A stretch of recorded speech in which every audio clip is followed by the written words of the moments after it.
The topic, dear audience, the topic which we will cover today is why Pakistan's sovereignty is at stake.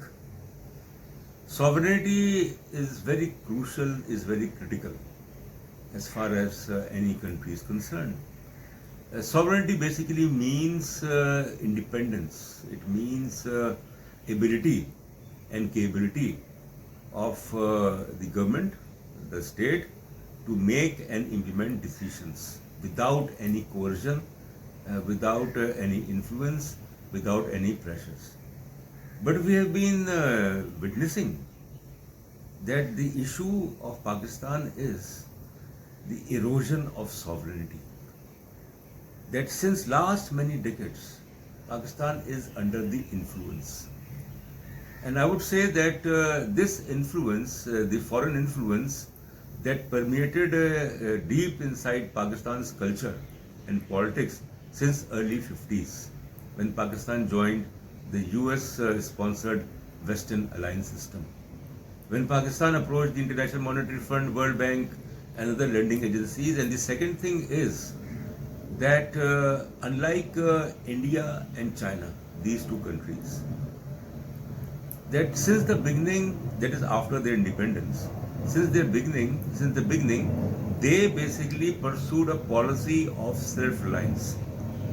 Their economies were not import-driven economies. They built their countries. And then once they were well established, then they opened up. When China opened up, 1979, open door policy. When India opened up, 1991, with Manmohan Singh's open door policy, free economy. But with Pakistan, the problem is that since the beginning, its economy is import driven, and there is absolutely no emphasis and focus on self-reliance. And the result is that since Pakistan is under the foreign debt of around $100 billion, and Pakistan needs to pay in 1 year's time $35 billion. Its foreign reserves have reached the lowest in the last couple of years, less than $10 billion.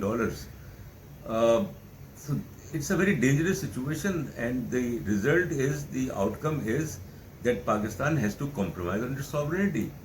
Now, I can give one example to prove that how the country's sovereignty has been mitigated, has diminished. That the federal budget, which will be announced on the 10th of June, the government is in a fix. That it has not decided to increase the salaries and pensions of its employees, because of the fact that there is a veto on the part of International Monetary Fund. International Monetary Fund has asked the government not to increase salary and pension. Now, one can imagine that with the rising, the escalation as far as the prices of essential commodities, food prices, medicine prices, fuel prices, gas prices, electricity prices, how can a common person, how can even a middle class, a lower middle class or a middle class can survive? The government then decided to announce some austerity measures, but the fact is basically that when there is no will, there is no way. So the price which Pakistan is paying of its lopsided economic policies, of its political instability, and certainly its failure in terms of governance, rule of law, accountability, is sovereignty. That we are not able to make our decisions or implement decisions independently.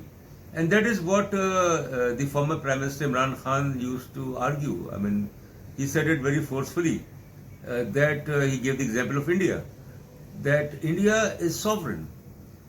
India is a strong country, so it is buying oil from Russia, despite the fact that sanctions have been imposed on Russia. And why Pakistan has been not able to. Forget about Russia.